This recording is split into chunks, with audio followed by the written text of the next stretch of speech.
What if America went bankrupt? Not just a shutdown, not a debt ceiling scare, a real, full-blown default. The US government owes over $34 trillion. Interest payments alone are now over $1 trillion every year. That's more than the entire budget for defense or Medicare. It's not a question of if this becomes impossible, it's when. And here's the part that keeps economists up at night. The US dollar is the world's reserve currency. 60% of global foreign exchange reserves are held in dollars. If America defaults, those reserves evaporate. Your 401k, your savings, your job, all tied to a system that runs on borrowed time. By the end of this video, you'll see exactly how it would happen, what the first 24 hours look like, and why this might be the most dangerous blind spot in the global economy. Let's make this real. The US has never defaulted on its debt, but it's come terrifyingly close. In 2011, the debt ceiling crisis pushed the country to the edge.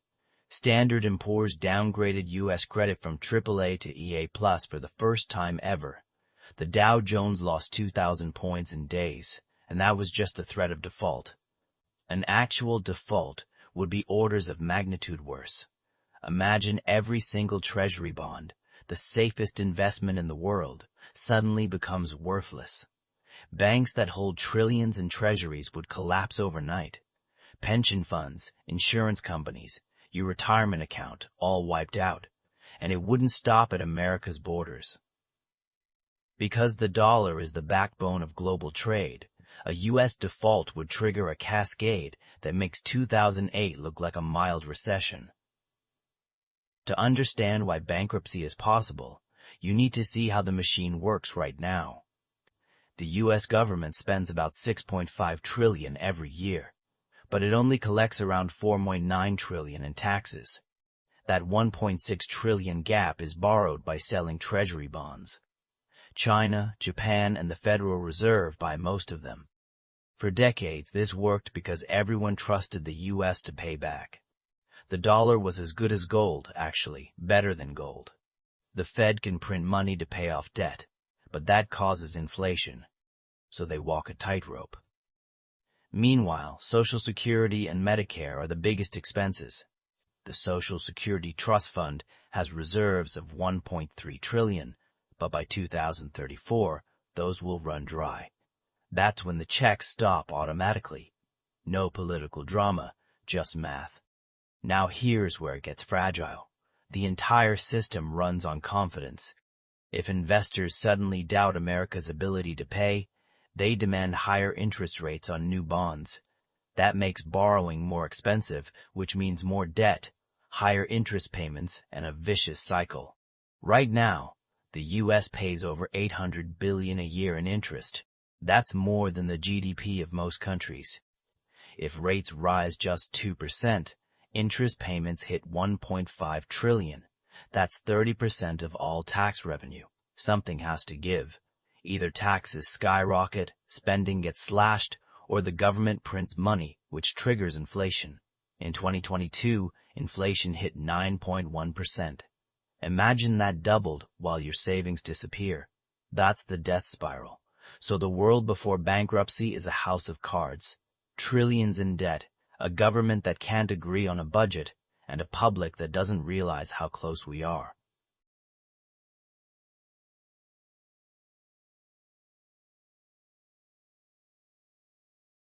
And here's the kicker. The U.S. hasn't had a budget surplus since 2001. 23 years of deficits. Every single president made it worse. The only reason it hasn't collapsed is that the world still believes in the American dream. But belief is fragile. One shock, a war, a pandemic, a political crisis, and that trust evaporates. And when it does, there's no safety net. Because the U.S. is the safety net for the entire global economy. Let's hit play on the collapse. It starts on a Tuesday morning. The Treasury Department announces it cannot make a $30 billion interest payment on 10-year notes. It's a technical default, but the market panics. Within minutes, the Dow drops 5,000 points. The S&P 500 hits the circuit breaker. Trading halts worldwide. Banks in New York and London freeze withdrawals. People rush to ATMs, but many are already empty. The Fed steps in, but its tools only work if there's trust. Now there's none. By noon, the dollar has crashed 20% against the euro and yen. Oil prices, priced in dollars, spiked to $200 a barrel. Gas stations raise prices by the hour. The first 24 hours are chaos. Day 2. The contagion spreads. Every major bank holds treasuries as collateral. When those become worthless, banks can't lend to each other. The interbank lending market freezes. Credit cards stop working. Businesses can't make payroll. Layoffs begin within hours. In 2008, Lehman Brothers collapsed and the economy stopped. This is Lehman times 1,000. The U.S. government itself can't function. Federal workers don't get paid. Military salaries stop. Social Security checks, already scheduled for the 3rd of the month, won't go out.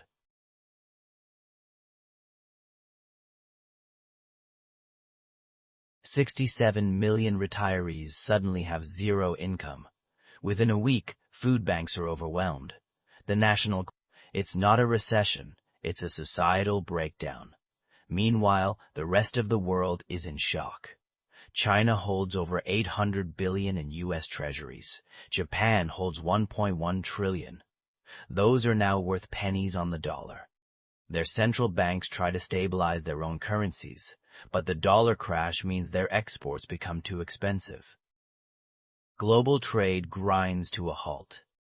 Shipping containers pile up at ports. In Europe, the Eurozone faces its own crisis as banks default. In developing nations, dollar-denominated debt becomes unpayable. Countries like Argentina, Turkey, and Pakistan go bust. The IMF runs out of resources. The World Bank freezes new loans. It's a global depression, and it started with one missed payment in Washington. Let's zoom in on one day in the cascade, Day 7. The U.S. government has been shut down for a week. No police funding in some cities. No TSA at airports. Thousands of flights are grounded. The supply chain is broken. Trucks can't get fuel because credit card networks are down. In supermarkets, shelves are empty. Hoarding starts. Gun sales spike. The CDC is partially closed, so disease surveillance stops.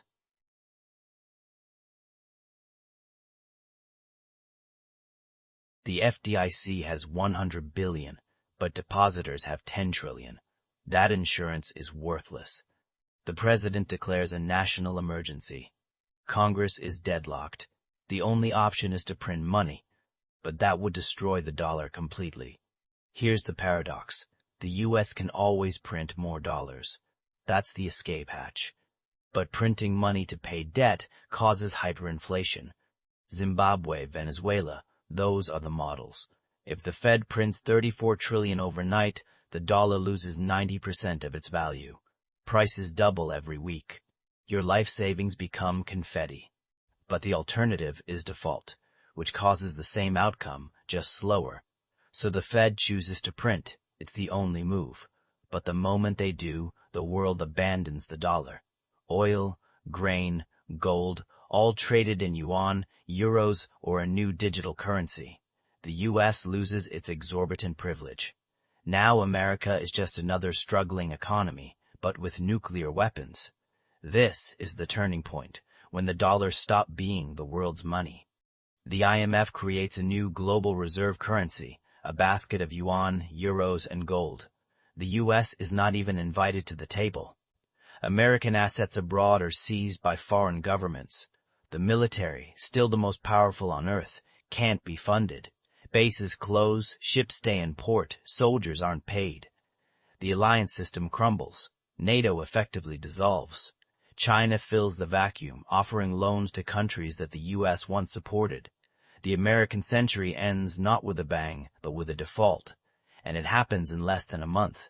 The speed is the most terrifying part. 6 months in, the U.S. has a new currency, the American dollar, but it's not convertible. It's used only domestically. Trade is barter-based for essentials. The black market thrives. States start issuing their own currencies. California, Texas, and New York become de facto countries. The federal government is a ghost. No Social Security, no Medicare. People survive on local networks. Crime is rampant, but so is community solidarity. The wealth gap is gone. Everyone is equally poor. The only valuable assets are land, gold, and guns. Education and healthcare disintegrate. The middle class disappears. It feels like the 1930s, but with internet for a while, until the grid fails. Here's the uncomfortable truth. This scenario is not as far-fetched as you think. The U.S. debt is unsustainable by every measure. The Congressional Budget Office projects it will reach 200% of GDP by 2050. That's the level of Greece during its crisis, and Greece didn't have the world's reserve currency. But the reserve status depends on trust, and trust is already eroding. In 2023, central banks bought record amounts of gold, not dollars. BRICS nations are creating an alternative payment system. The cracks are visible. The only reason it hasn't collapsed yet is that everyone hopes it won't. But hope is not a strategy. The question is not if, but when and whether you're prepared. So what do you do with this knowledge? You can't stop it, but you can prepare. Diversify out of dollars, own gold, land, skills. Build a community that can survive without the government. Because the scariest part is that this is not impossible. It's not a fantasy. It's the logical endpoint of decades of borrowing. And if America, the presumed safest bet in history, can go bankrupt, no one is safe.